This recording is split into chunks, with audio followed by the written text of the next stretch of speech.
Hey Guam, hello world. Welcome back 2021, y'all. This is my first episode of 2021 with testimony interviewing, which I am very excited about. In all seriousness, we all know that it has been a very challenging year for all of us. So I wanted to get some people in here who were either experienced or also do professionally, dealing with any grief, dealing with any coping, dealing with, just managing the stressful times that we have. So I am excited to welcome in our guest. We are going to wait for her to jump on. In the meantime, put for butt, she is from Guahan. So if you're from Guam, drop some Guam flags in the comments to welcome her in, and we will get started. Hi, Nea. Hi, niece. Love and miss you. Hey, Robert. Thank you for coming in. I'm just going to message her so we can get started.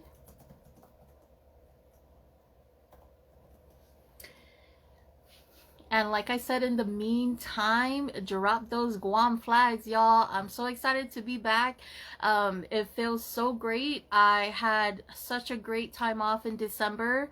I enjoyed and loved Christmas. I enjoyed my New Year's. So I am so ready to get back in and get this going, get this started. How was you guys' New Year's and Christmas, besides the fact of us being in the global pandemic? And again, half a day familia. Thank you guys. So just for everyone that's tuning in, our co-host, she is from Guahan. So to welcome her, please drop some Guam flags in the comments, y'all. Welcome her in. And I think she's on here right now, so we can tag her in here.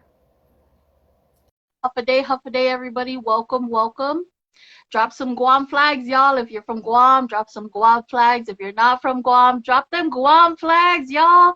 We're excited for our co-host to be in here. We appreciate her taking her time out to come educate us. Hey! Hi, can you hear me? Yes, perfectly. Half a day. Half a day. Yes. Oh my God, I think that Instagram just legit updated this, so it looks a little different, but we're going with it. Hold on, because I'm gonna take off my glasses because the glare of the sun. Is that better? Got you. Yeah, perfect. And I can hear you good too. We're good. Awesome. How are Yes. you? Yes. I'm doing great. Thank you very much. We appreciate your time. There's a lot of people that saw my flyer and they're very grateful to see the topics that we're talking about. So thank you so much for coming on. I'm just going to introduce the podcast and then we can go ahead and dive in. For anybody that's just tuning in, poof a butt, drop them Guam flags. Welcome our sister from Guam. Thank you guys so much for tuning in. Welcome back to the Social Progress Podcast, where we host testimony interviews in hopes for all of us to come together and heal together. When we heal ourselves, we will then heal the world. I want to introduce our co-host, Miss Darlene Garcia. Hey. Hi, everybody. Do you want to go ahead and introduce yourself? Sure, why If you not? do. Half a day, everyone. Hello, good morning, good evening, good afternoon, wherever you are, wherever part of the world you are. I'm sure there's a happy hour going on somewhere, right? My name is Darlene Garcia. I am an advanced grief recovery specialist. I'm a mom. I'm a grandma. And I'm a widow. And so that's kind of what got me started into this journey of grief and healing. I became a widow gosh, it's going to be 6 years this year, that my husband Frank died in a tragic motorcycle accident. And so, all of us as human beings grieve all the time. But most of the time, it takes something really impactful, really deep to spiral you down into darkness. And that's what happened to me. And so, I was searching for something to help me understand my grief. It wasn't about thinking that I could heal, because I honestly believed that I couldn't heal, that losing the love of my life was going to keep me in this place of sadness and darkness forever, or at least until I died. And what I was looking for was something to help me control my human emotions. Little did I know that there is such a thing as hope and healing, despite what type of losses or how deep the losses are. And so I found the grief recovery method. It was introduced to me by a friend. And, just taking that program, and think about it, Chelsea, it was 2.5 days, this program. I was grieving and didn't believe that I could heal for about 3 months before I found the grief recovery method. And in 2.5 days, I literally found a place of hope and believed in it and saw that small spark of light that I never thought could ever be possible. And so that excited me because now I got to this place of understanding grief, respecting it, knowing that I could learn from it. And even more than that, helping others to do the same. Because if I can do it, guys, you could do it too, right? Especially in this place of darkness that we're in right now, the world and this pandemic. Yes, yes. Thank you very much for that, Darlene. I appreciate you sharing that with us. The whole goal for the podcast is, we all go through things together. We all go through kind of like the same scenarios, but sometimes it hurts so much that we can believe that we're the only ones that feel Right? this specific depth of pain. We're the only Yes. ones that are going through these specific things. So, with that said, um and you grieving and then finding the program and going through the classes, which is amazing, and I thank God up above for sharing those classes with Yes. you, because now you're sharing it with other people.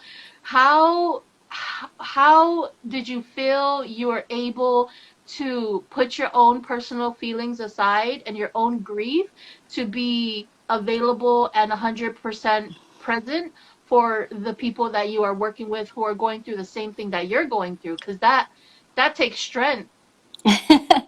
It really does. But it also takes a lot of resilience and just having the courage to be vulnerable as well. And I think that that's really where you pull your strength from, right? So I learned with the grief recovery method that it's not about putting your feelings to the side to help others. It's about embracing your feelings, being transparent. If you're sad because your friend is sad or because my clients are sad, I'm going to be sad right there with them, right? But I don't allow my sadness to take over. What I do is I allow my sadness to give permission to people to also feel their sadness. And so that is a beautiful thing about the grief recovery method is we focus so much on human emotion and how important it is for people to just acknowledge it and give themselves permission to feel it instead of trying to ignore it or think that their feelings have to be minimized in order for them to help someone else. No, it's not like that. And that's what I learned. I think that's probably one of the biggest lessons that I took away from the method because I grew up, thinking that you had to be strong. And the meaning of strong for us was don't show your weakness, don't cry, don't be angry in front of other people, right? Be show grace, and do all of that behind closed doors. And when I realized that it was okay for me to be sad right there with someone, if their story impacted me to the point that it brought tears to my eyes, I allowed those tears to flow because I wanted them to know that I feel too. And their pain became my pain. It didn't mean that we were going to be so sad together that we couldn't get through it. It meant that because we were embracing our sadness, that we could get through it. Yes. Wow. That is so powerful. Thank you so much. I'm just going to take a second to take that all in. Everyone in the comments and you as well. Let's just breathe. Mm, Oh, man. I'm very glad that I asked that question because just as I said it, put your feelings aside as the specialist to be available. And you said that so perfectly that it's not about putting our feelings aside. It's about embracing our feelings it's that balance and that boundary of not allowing our stuff to yes. overcome, who we're working with, but yes, also address it, embrace it for what it is, and show each other that we're both going, we understand basically.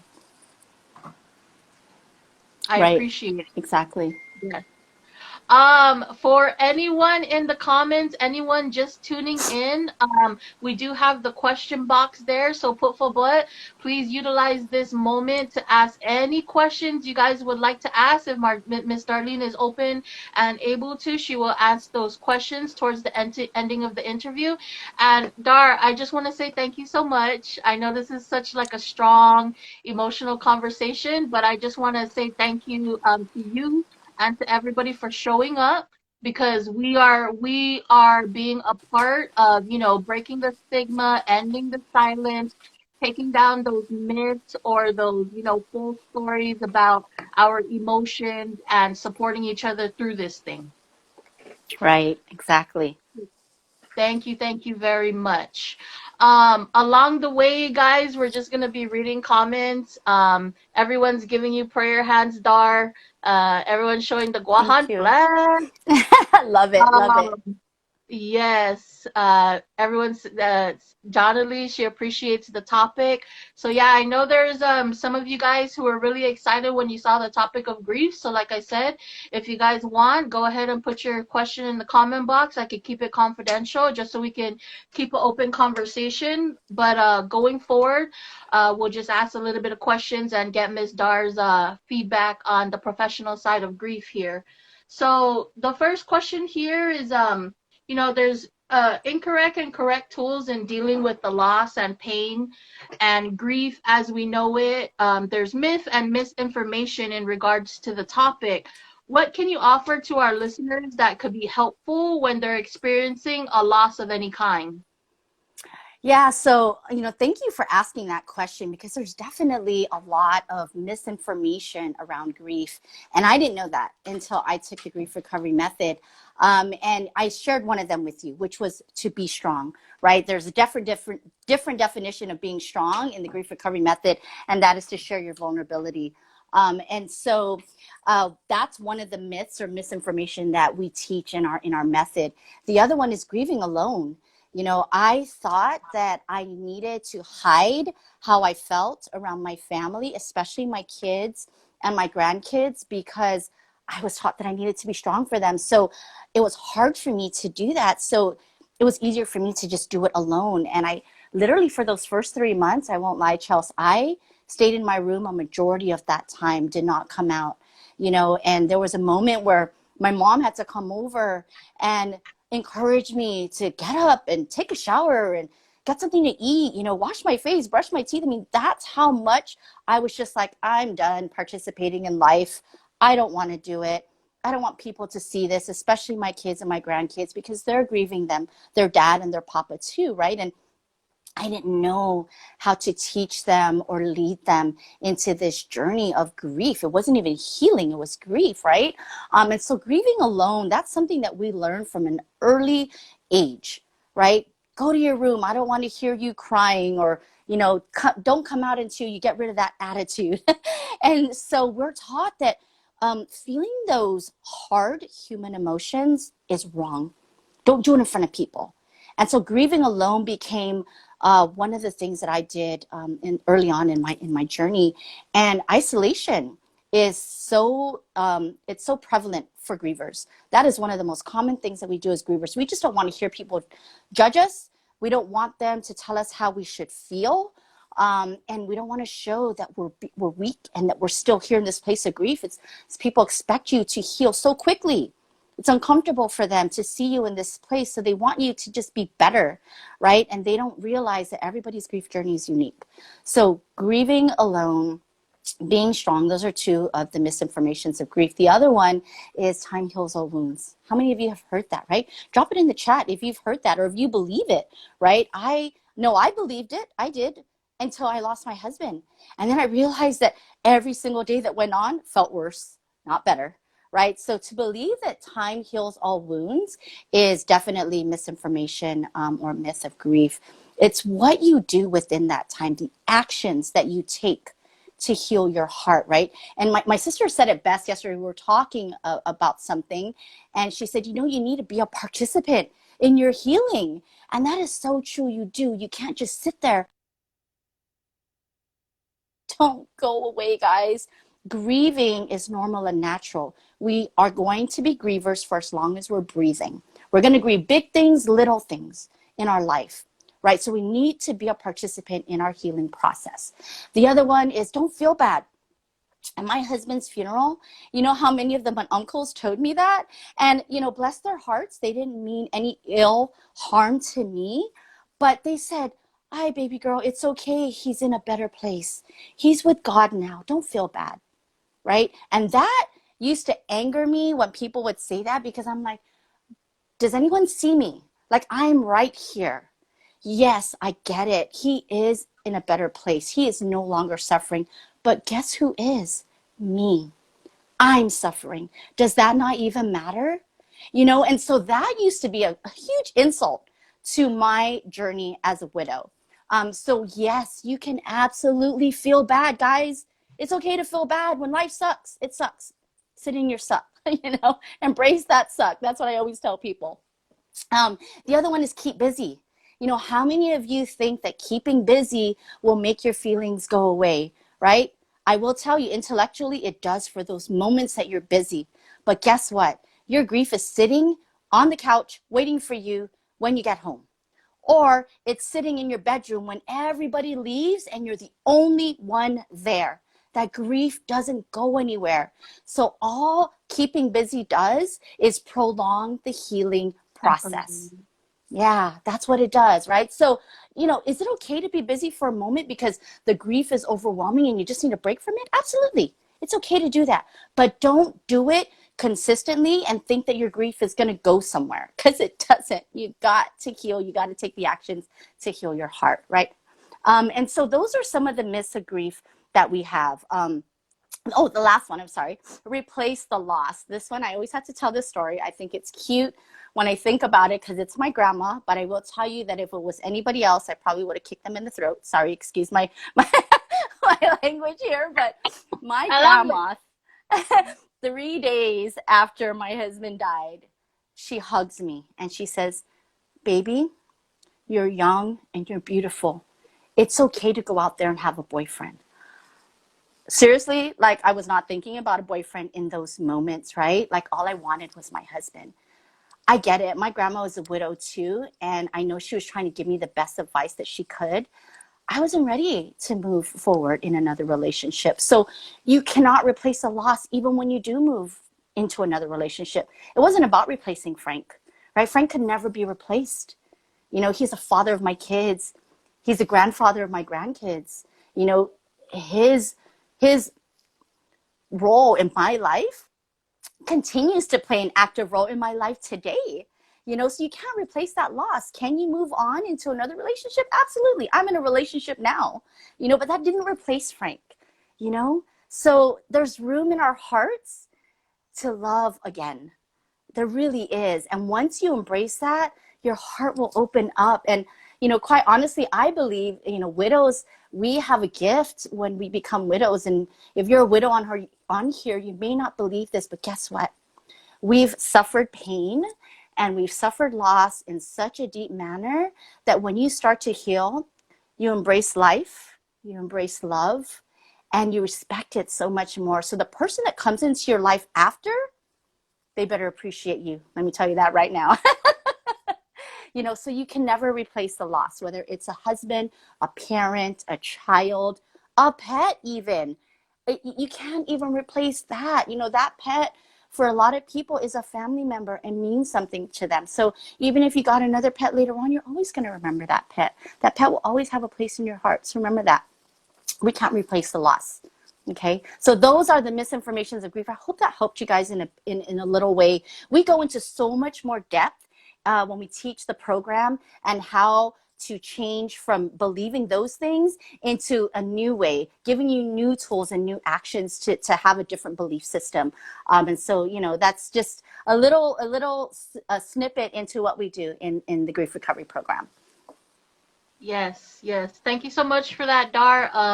And I want to talk to you more after, and just continue the conversation in regards to grief and really support your program and get it out there as much as we possibly can for so many people because of course with the pandemic, but not only that, another thing that I wanted to ask you and just mention as well is that pre-COVID-19, we were, life was going and we were still struggling with things.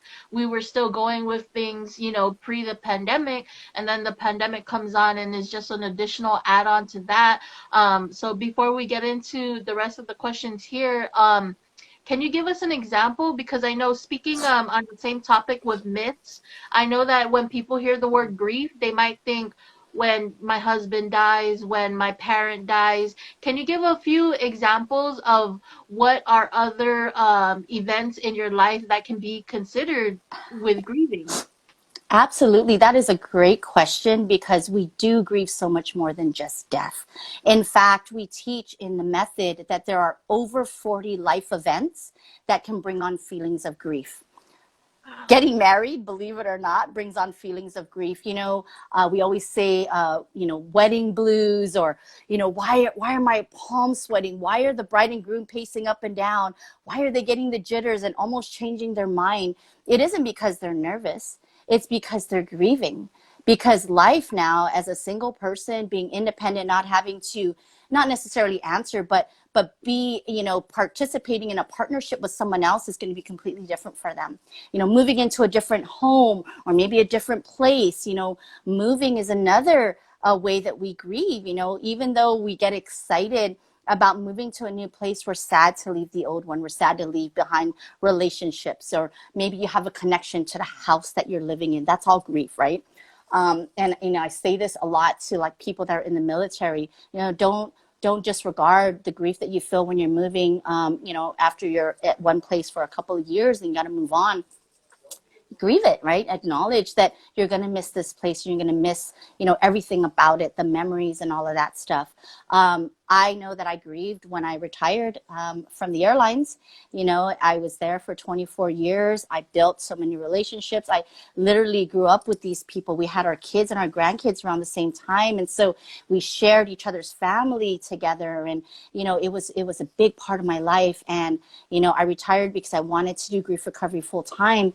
But I miss my family there. I miss, knowing the ins and out of the airline industry and what was going on.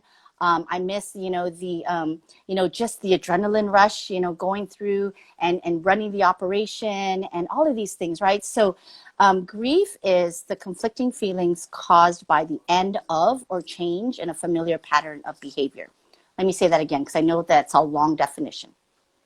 Grief is the conflicting feelings caused by the end of or change in a familiar pattern of behavior. So when you think about grief, it isn't just about loss. It's about change, right? And those changes bring on conflicting feelings, both good and bad, right? I'm always sad when I have a grandchild that's born because Frank's not here to experience that joy with me.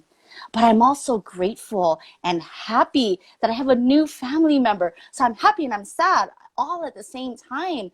Those conflicting feelings are grief, and I always tell people, I have learned how to allow joy and sadness to coexist in my life on a daily, right? And some people think that that is strange, but that's normal. It is so normal. People look at me and say sometimes, how can you be sad and happy at the same time, right? It's because the situation that I'm in, it brought change into my life, and that change brought on conflicting feelings, and it's okay to feel that way. It's okay to be excited and scared, right? Imagine moving to a new place. So I talked about moving. That's loss. That's grief.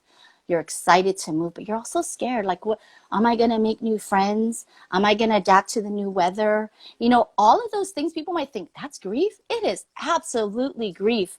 And when we embrace and look at change in our life as grief, we can then use the tools that you learn to deal with and heal through that grief, right? And that's why I always tell people, look at your life situations as grief and not just stress, or not just disregard it and minimize it, because you need to heal from it, big or small. We need to heal from them.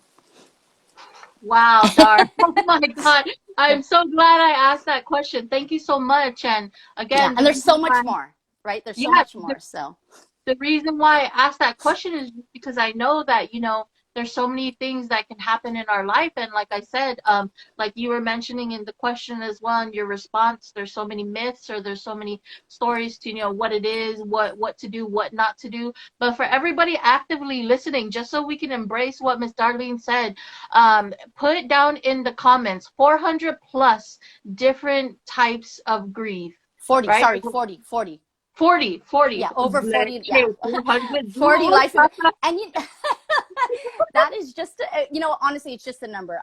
with this pandemic, we could probably add so much more to that list, really. Yeah. So Yeah. with the definition of grief, going through the pandemic would be considered a grief period as well because there's so much changes that are constantly going on. Yeah. Yes, absolutely. Yes. Yes. You know, when you think, you know, let's talk about the pandemic for a moment. You know, people have had to adjust, you know, not going out, having to work from home, students having to do school from Mhm. home, you know, having to wear masks. All of those things have changed in our life, right? So it's that conflicting feelings caused by the end of a change in a familiar pattern of behavior. We were Mhm. so used to a certain way of life, being able to go out, not having to worry about catching a virus, getting sick, you know, having to constantly sanitize our hands, walking into an establishment and having our temperature read, you know, having to get this COVID test, you know, more than once sometimes for a lot of people, especially the frontliners, right? Having to do that over and over again. All of these things were not familiar to us pre-COVID. And so I always said it from the very beginning when the shutdown happened. I said, the world is grieving. The world is grieving because there's so many things that became unfamiliar to us. And then guess what? Wow. Some places like Guam that are opening up a little bit more, the things that were unfamiliar initially, right? Staying home, having, you know, to wear a mask, having to work and do school from home. Now those things are familiar to us, right? So guess what? Now that our employer is saying, I need you to come back to work, people are freaking out. You know, it's like, I don't want to go back to work. Well, how am I going to do that? My kids are at home. Who's going to watch them? Or I have an elderly parent that lives with me and you want me to mingle with my coworkers. How do I know if they have COVID? A lot of these are fears that people are facing today. So the unfamiliar became familiar and now it's back to being unfamiliar. it, Unfamiliar. yeah, it is, it's crazy, right? So I just want you Wow. guys, those of you that are listening, embrace your grief, embrace your fears, right? Don't be afraid to say, I am scared of this, because once you acknowledge it, then you can work on how you can get through it. But if you don't acknowledge it, you can't get through it, right? So remember that fear is one of those human emotions that bring on feelings of grief, right? Fear is actually number one. I will tell you that. When Frank died, I was definitely sad and my heart was broken. But guess what? I was super scared, guys, super scared to participate in life, move through life without him. He was like my sounding board. He was my number one cheerleader, supporter. He was the head of my home. I had so many fears. How could I lead my family? That was Frank's role. How am I going to support myself? You know, I lost Frank's income. Who am I going to talk to when I have issues at work, right? He was the guy that helped me to be confident in my skin, in everything that I was doing. And so I was extremely scared to participate in life without him. Fear is very real when a person is grieving. Yes. Amen. Thank you very much. Oh my God, I'm just whoo. This is the first interview of the year and I'm just like whoosh. But it's so great. Like I said in the beginning, I wanted to do an interview to talk about these frustrations and these feelings that we're having going on Mm-hmm. with the pandemic to start off the year right. The comments is going off for anybody just chiming in. Puffa, there is a question box there. Please use the question box if you guys have any personal, specific questions you have. Faye says, wow, the marriage example is really insightful for me. Thank you. Thank Oh, you you're very much. welcome. Thank you, Faye, for writing the comment. And towards the end, guys, we're going to share Miss Darlene's contact information because I want to make sure that she has any resources and anybody needs those resources that you guys please reach out to her, follow her. She's always sharing some awesome stuff on her page, a lot of good positivity. And diving into the next question, knowing that the pandemic has changed the way we think and we act, what are some of the valuable insights you can offer to help move forward with the ongoing change? It's a great Right. question. So I know I mentioned some of that, but you know, let me just reiterate and then share with you some more. So again, we are in a place of going from familiar to unfamiliar, back to familiar and unfamiliar. Like it's just like this roller coaster. So I think number one is just to acknowledge the feelings that are going through your body, right? Your mind, your heart. Acknowledge that you're scared, acknowledge that you're frustrated, acknowledge that you're angry, that you're disappointed. Acknowledge all of those feelings. Because what that does is it allows your body to process those feelings through. You know, one of the things that we teach in the grief recovery method is that human emotions are meant to be felt and flow through you. It's our bodies are not meant to be what we call a storage tank for your human emotions. It is not. And so as human beings, though, before you learn about the myths of grief and then change your way of thinking, we a lot of times will suppress, we will self-medicate, we will numb those human emotions, right? During this pandemic, right? I heard someone say pandemic pounds, and I'm starting to use that. Pandemic pounds are real. What do we do when we're feeling sad, angry, you know, all of these things? We eat. As tomorrows, we eat for everything. Happy, sad, mad, everything, right? Food is comfort for us. And so, you know, a lot of people have started to do that even more during the pandemic. Or you're at home. It's like, what else is there to do? Snack. What is there to snack on, right? I mean, it's not that because you're hungry, you're bored, you're scared, you're worried, right? So you pick up food. It's comfort food, right? So just acknowledge those things and what you're doing different in your life that may negatively impact you. Drinking, a lot of people have picked up alcohol so much more. You know, I was sharing with someone the other day that in Canada, when I was out there, alcohol is sold separately from the regular stores. And so you have to go into a liquor store to buy all of your liquor. You can't just buy it in a regular grocery store. And the liquor store lines were always longer than the grocery lines. You know, and it was just, I thought that that was pretty funny, but also sad, right? Because it's like, oh my gosh, people would rather buy liquor than buy food, right? So, you know, drinking alcohol is self-medication, truly is. And so just think about the things, again, that you're doing in your life that may be different than you did before COVID. And is it negatively impacting you, or is it really serving you, right, today? Is it serving your mind, body, and soul? And if it's not, work on stopping it. The other thing is find someone that you feel comfortable talking to. Find a support group, maybe. There's so many online. Pick up the phone, call someone that you trust, and just talk about those feelings, right? I always tell people we live in a world right now where physically getting together may not always be possible. In many parts of the world, it's still not possible. Right. And so I'm very thankful to be on Guam right now because we can actually do that now, you know, you know, of course, in a different way, but at least we can do it now. So contact people. And if you can't do that physically, get online, right? People are doing so many things today to be creative, to connect. Remember, human beings, we are wired to connect. We were created to connect, right? And if you're not connecting with people and you're isolating, you then become more depressed. And it's hard to wrap your head and your mind and your heart around your human emotions. So find people that you can trust. If you're stuck at home with family, I know sometimes that can be overwhelming. You know, we love our families, but we also need a break from them sometimes, right? Just to breathe and have our own space. And so I think it's important also, communication is key. Talk about it as a family unit. When, you know, you need that alone time, you know, or talk about your feelings, right?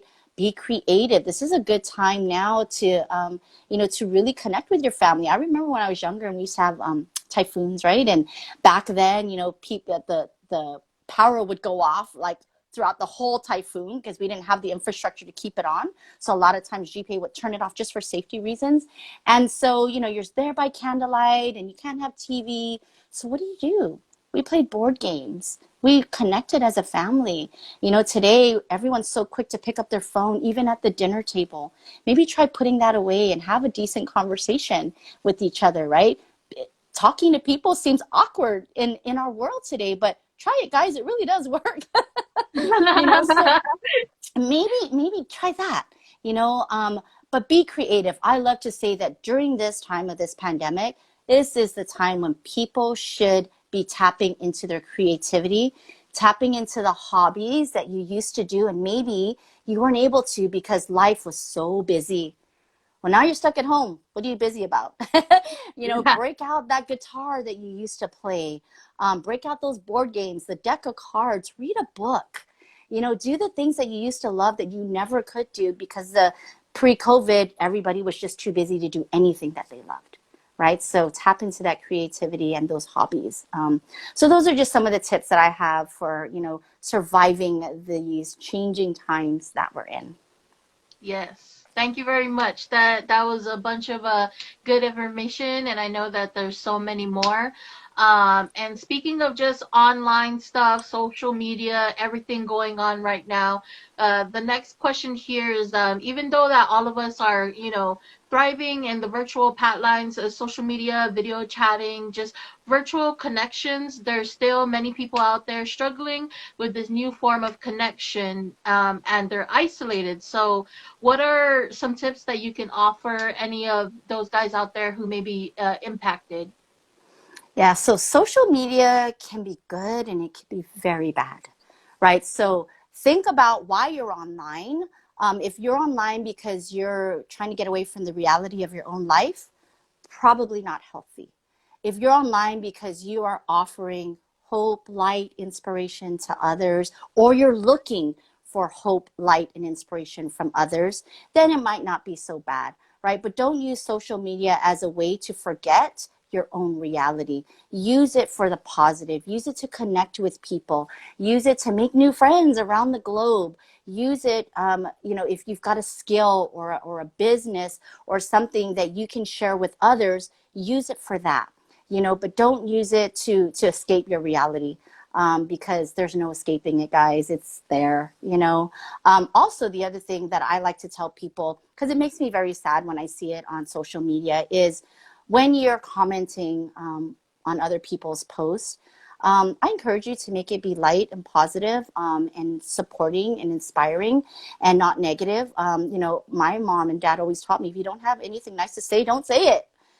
So offering those negative opinions on social media only just adds to the negativity that's growing around the world. So if you want to be a light, if you want to make a difference in even if it's in your little world, right? It just takes one person to be kind at a time for us to grow and spread that kindness. So remember that when you're on social media, spread kindness, spread love, spread compassion, not negativity.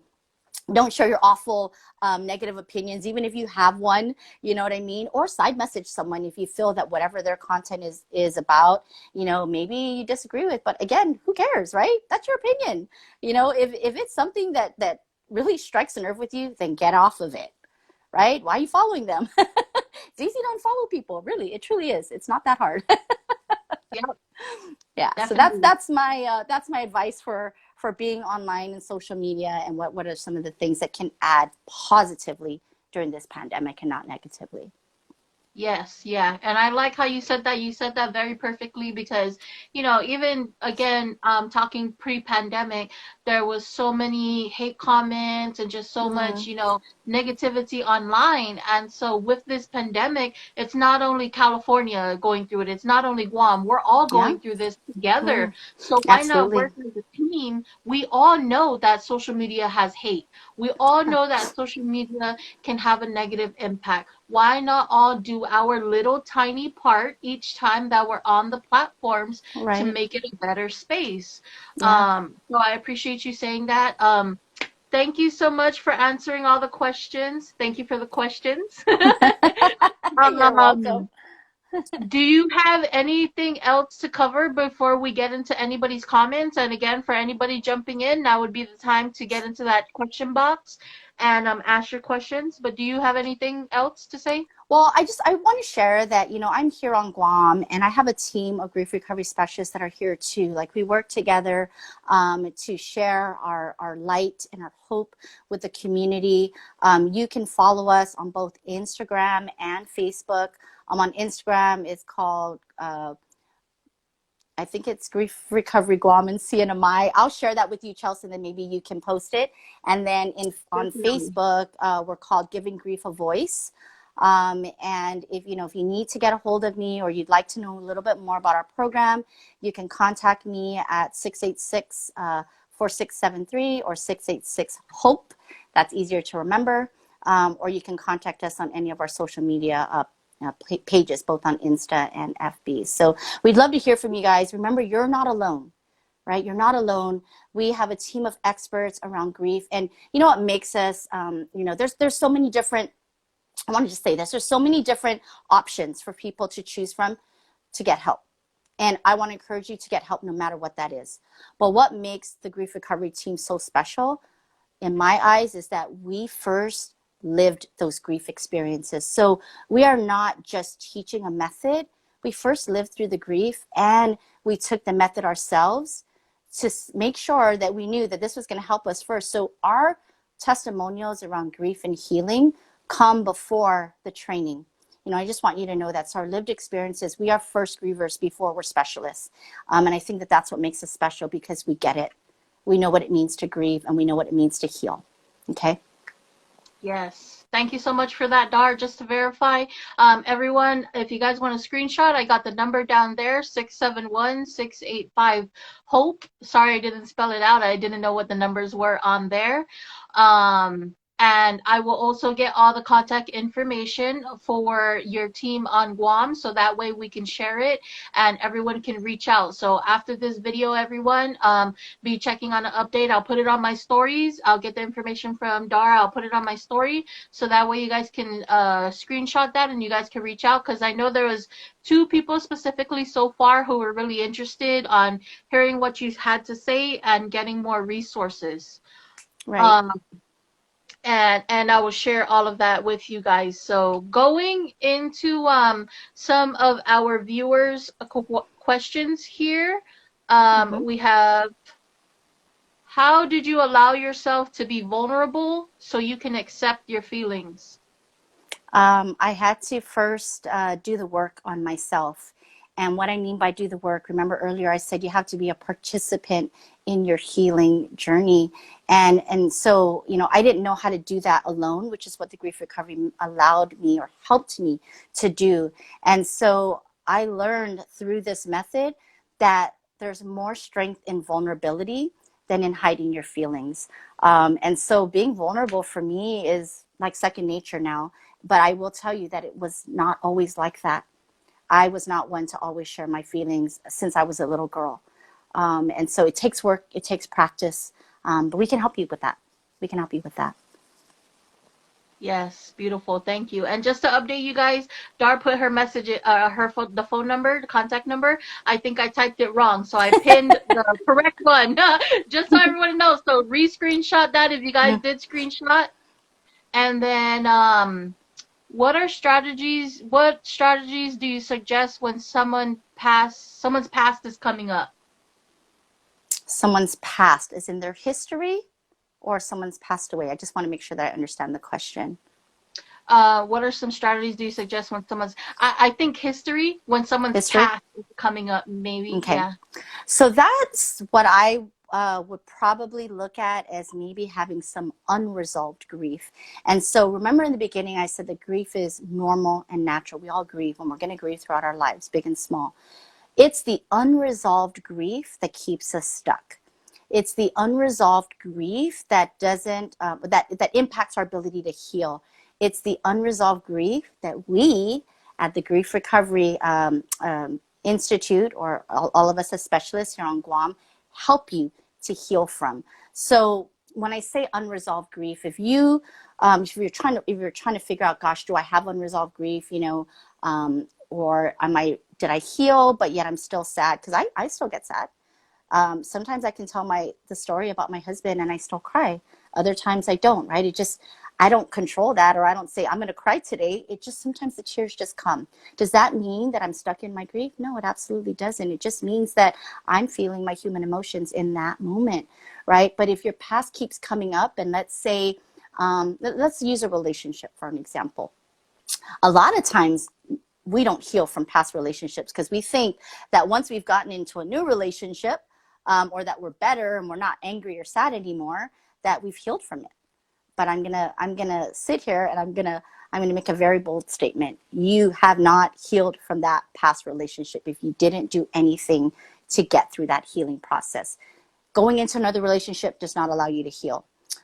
Going out and drinking and hanging out with friends and changing your lifestyle, that does not allow you to heal.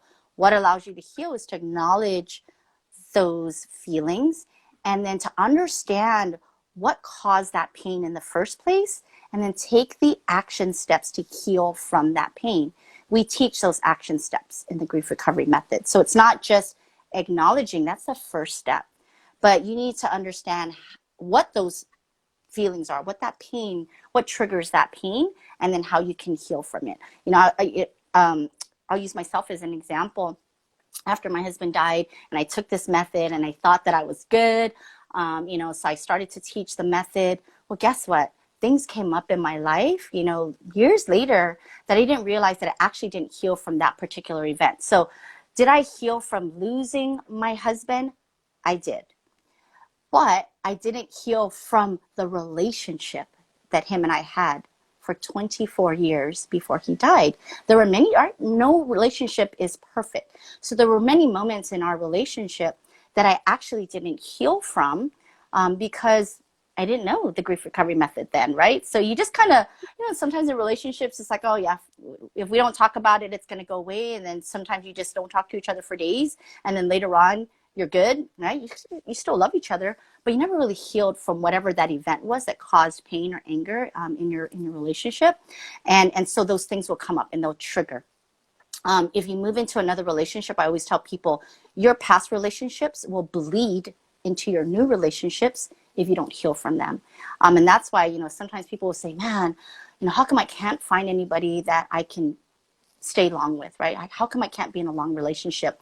Maybe you need to look back at some of the previous relationships you've had, heal from some of that pain that you were going through then, so that when you move forward, I always believe that, law of attraction. I don't know if you believe that, Chelsea, but I believe in law of attraction.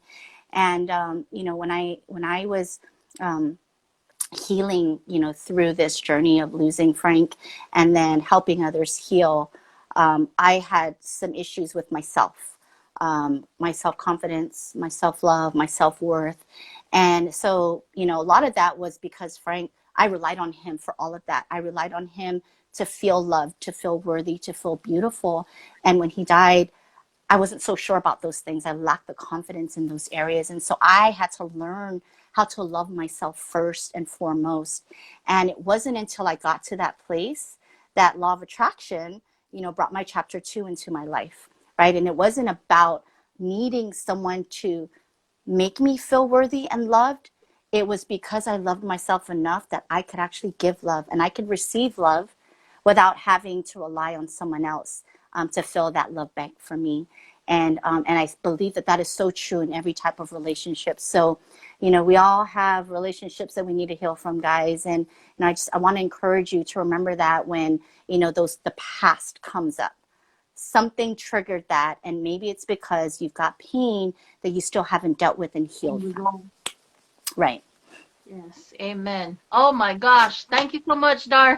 Sidus Maasi, I super appreciate all your amazing responses. Thank you for doing everything you do. Thank you to everyone in the comments. Before we end this, I know a couple of people want the information. Do you mind typing out the information for your program? And then I could also reshare that as well, but just for everybody in here right now. Right. So that way we can share that. And for everyone in the comments, before we go, trying out this new thing, so I would greatly appreciate if you guys joined in on it as well. If you guys can share, what is one word that you guys feel during this conversation? What is one thing that you guys may have felt during the conversation of grief and everything surrounding that as well? And then we can go ahead and share these programs as well. So if you guys want to screenshot that, screenshot it as well. Por favor.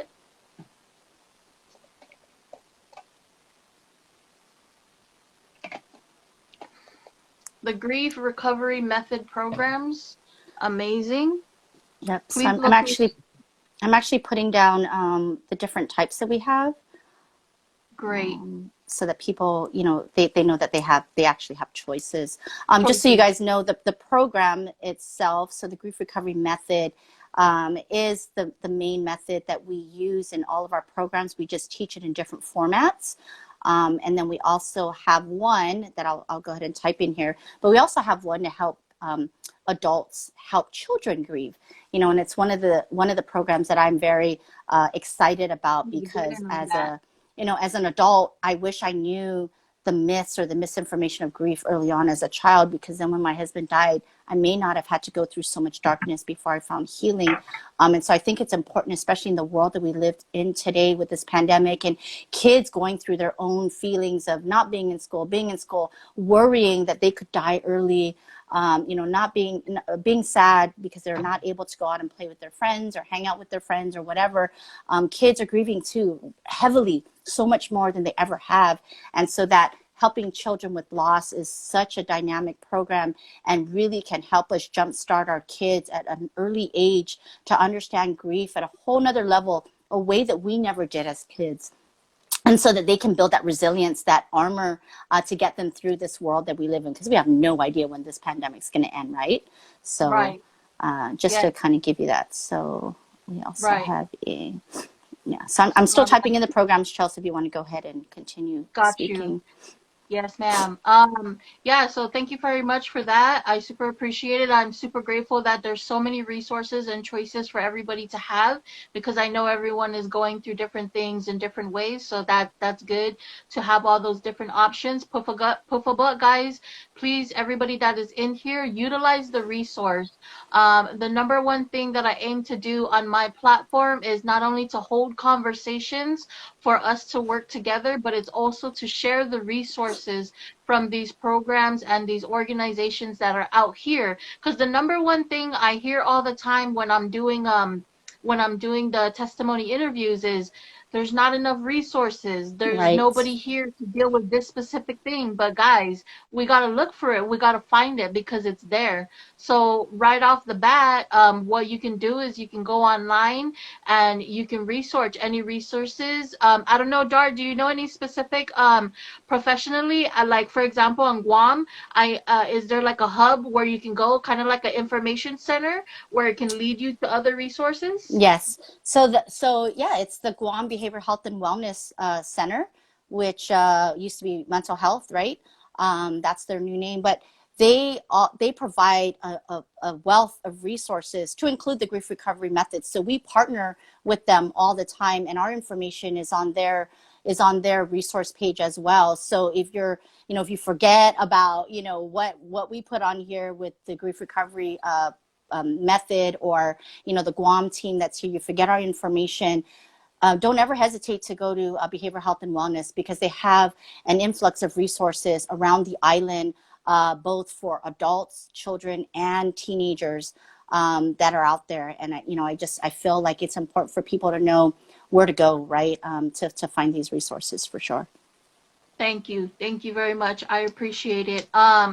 So again, thank you so much, Dar. I super appreciate you taking your time out to come and share these amazing resources with us. It was a very good, impactful, and educational conversation, and I'm so honored to be able to have this conversation not only with you but the community as well. I see so many 671 in the comments, guys. So Miss Love Dar, it. she's on Guahan right now. So Pofaba, reach Yes. out. Like I said, I'm going to tag her on her social media handle, and you guys can connect like that.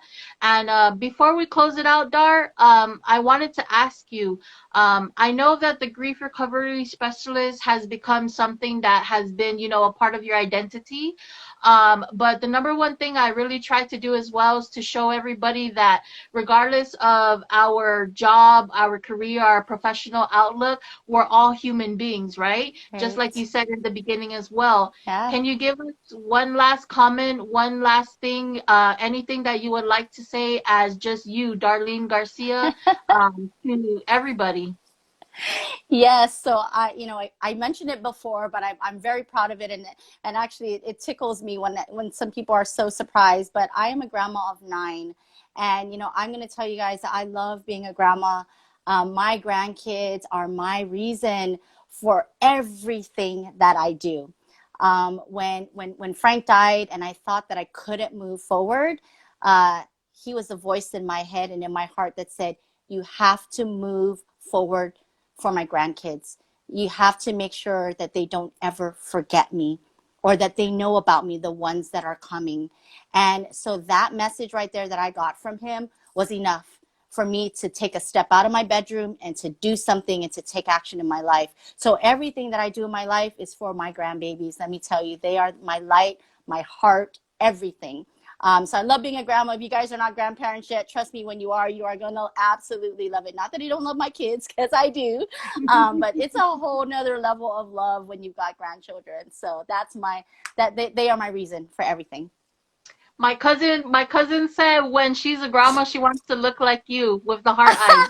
Aw, I love you. And I promise I didn't pay her to say that. Yeah, y'all set that up. Um, Thank you so much. Chels, thank you guys I'm so much. so, yes, I just want to say that I'm so honored to be on this show with you. You ever get a chance or you're looking for other, guests to come on here, I'd love to introduce you to some of my team members. We're all very different in our grief path and what we offer to the community. Not everyone's a widow as a grief recovery specialist. And so sometimes, other people's stories can relate to your audience. And so I'd love to introduce you to them if you ever need other guests on your show. You know what? I'm glad you said that because I actually wanted this whole beginning month of January in the year to be in regards to these topics. So I'll definitely follow up with you, and I would definitely love to schedule something because, like you said, everybody has, different relatability into it, and Right. I'd love to hear what everyone has to say. And it's good to kind of drill it into our head Yeah. about these things because, we have Yes. to kind of keep on going into it to have it finally stick.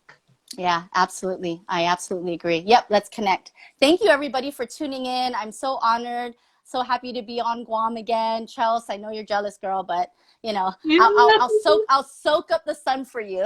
Please soak up that salt water too. Oh my gosh. Thank you everyone for coming in. Puffa, if you guys can, please support my podcast. It's on Anchor and Spotify. It's called the Social Progress Podcast. I have a little bit more information there in regards to what it is and why I'm doing it. Again, thank you so much, Dar. Everyone drop that Guam flag in to thank Darlene before she leaves. And we have a last comment. This has helped me understand grief more. Awesome. I'm so glad if I can We, even just help one person. our job here is Absolutely. done. Absolutely. All right, everybody, have a good day. Everybody, put for boy. Follow up with the IGTV rerun and get all of Darlene's information there. I'll talk to you again, Dar. All right. Bye, everybody. Thank you so much. We appreciate it. All right. All Bye. right, everybody. Thank you guys so much for tuning in once again. I appreciate it. I am so happy for this episode. I'm so glad that Dar came on and she was able to share her resources and information. But please reach out as you guys need to. And again, everyone is struggling going through this pandemic in all sorts of different ways. And that's okay. Like Miss Darlene said, embrace everything for what it is, accept it for what it is, reach out and get the help that you guys need. This was very successful. Thank you guys, everybody. Peace out. Oh, one last thing. Whenever you guys come across my videos, anything, the podcast put for but if you guys have some time, jump in the comments and share what you guys can do to spread social progress. If you guys are not sure what social progress means, because there's no really set definition, it can mean a couple of different things. I encourage you guys to look it up because that's what I'm all about, and I hope I can share that with you guys too. Peace.